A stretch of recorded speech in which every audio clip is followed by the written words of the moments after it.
अस्सलाम वालेकुम beautiful people, आपके अपने चैनल यूट्यूब इंस्टीट्यूट में आपका स्वागत है। सो मैंने जो आज जैसा कि कल आपको कुछ इम्पोर्टेंट पॉइंट्स क्लियर किया था जर्नल का कि कौन सा आइटम डेबिट में जाएगा, कौन सा आइटम क्रेडिट में जाएगा, तो मैंने कुछ 16 पॉइंट तक आपके साथ डिस्कस किया था। तो मैं आज कुछ और पॉइंट बताना चाह रही हूँ, उसके बाद बता दूंगी, उसके बाद हम लोग क्वेश्चन स्टार्ट करेंगे। तो चलिए स्टार्ट करते हैं। सबसे पहले बोल रहा है कि लॉस और damage of good in railway transit 10,000। जब भी ऐसा क्वेश्चन रहे तो आपको जैसे कि good loss in transit account debit होगा, परचेज अकाउंट क्रेडिट होगा, तो आपको ये समझ लेना, ठीक है। फिर नेक्स्ट हम लोग का टॉपिक है claim made and admit by railway authority. इस टाइप का क्वेश्चन है तो रेलवे क्लेम अकाउंट डेबिट होगा, to loss in transit account credit होगा, ठीक है।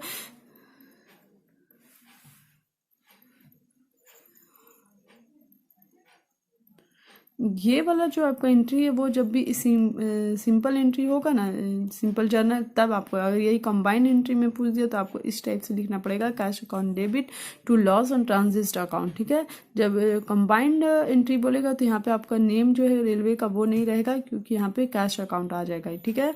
और हम लोग नेक्स्ट बोल रहा है goods given away as free simple advertisement 4,000, good given as charity 800, ठीक है।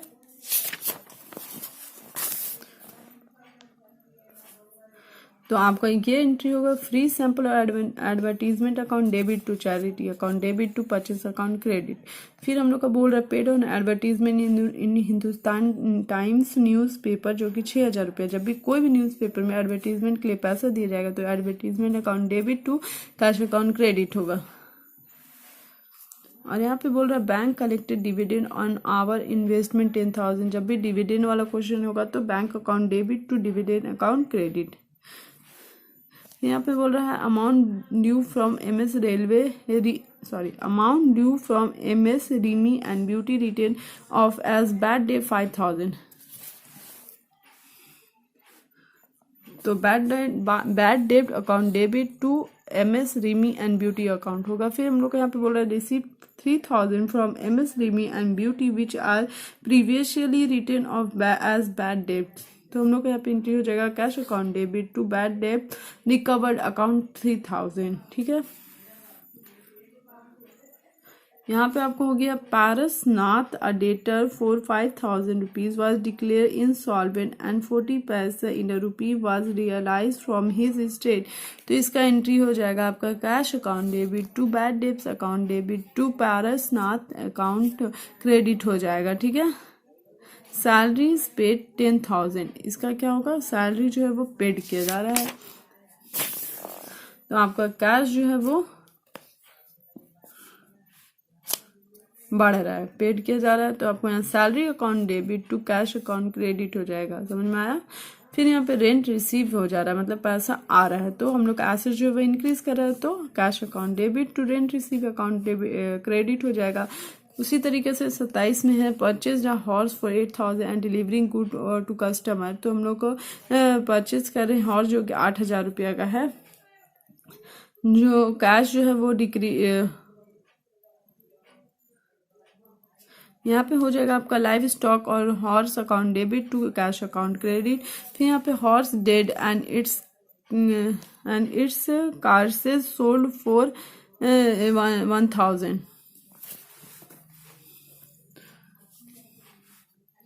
तो cash account debit to loss on live stock account debit to live stock horse account credit हो जाएगा।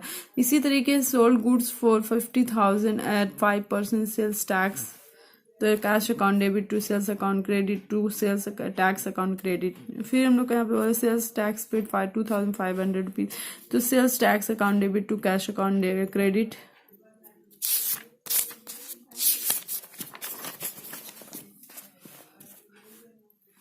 यहाँ पे good taken by the proprietor for personal use, जो कि 40,000, तो drawing account debit to purchase account credit, drawing account debit है, ठीक है। फिर यहाँ पे income paid income tax through cheque 50,000 capital account debit to bank account credit.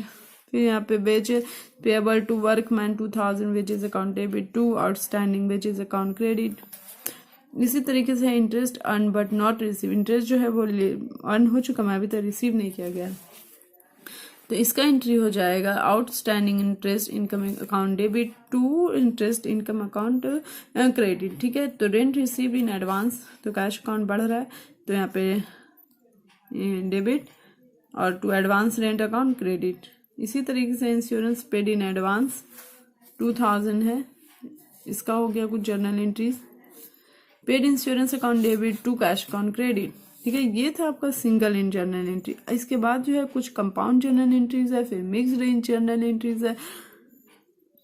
ठीक है, तो आपको यहाँ पे जर्नल एंट्रीज का जो मैं पॉइंट था वो सब क्लियर कर दी हूँ। जैसे आप क्वेश्चन बनाइए तो आप ये सबको ना लिख लीजिएगा एक कॉपी में। ठीक है, इतना लिखने की जरूरत नहीं है, सिर्फ ये ब्लैक वाले को लिखिएगा और ये फॉर्मेट भी बनाने की जरूरत नहीं है, बस ये लिख दीजिए prepaid account debit to cash account.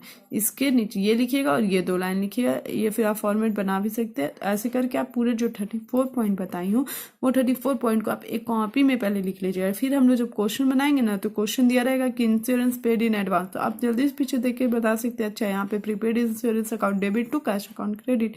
तो आप ऐसे बनाइए तो आपको रिवीजन हो जाएगा और आपको याद हो जाएगा। एक बात ये है, याद हो जाएगा तो आप समझ जाइएगा। फिर जब भी कोई क्वेश्चन दिया रहेगा कि अच्छा रेंट रिसीव्ड दिया हो तो आप आराम से बता सकते कि अच्छा कि हाँ cash account debit to advance rent account credit, इस टाइप से होगा।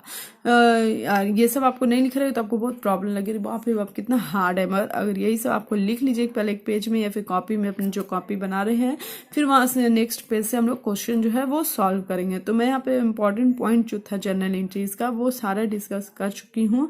तो कुछ कंपाउंड जर्नल एंट्रीज, पहले हम लोग सिंपल एंट्रीज जो है वो बना लेंगे, उसके बाद हम लोग कंपाउंड जर्नल एंट्रीज की तरफ बढ़ेंगे। तो हम कल से क्वेश्चन स्टार्ट कर देंगे, क्वेश्चन नंबर 1, 2 जितना भी है मैं बता दूंगी, और आपको खुद से भी क्वेश्चन ट्राई करना है। जैसे मैं बता दी तो वही को बस छाप मतलब बना के आप मत चल जाइएगा, आप उसको फिर से घर में ट्राई करिएगा। एक बार क्वेश्चन रख के एक वाइट पेपर में बनाइए खुद से कि देखिए बनता है कि नहीं।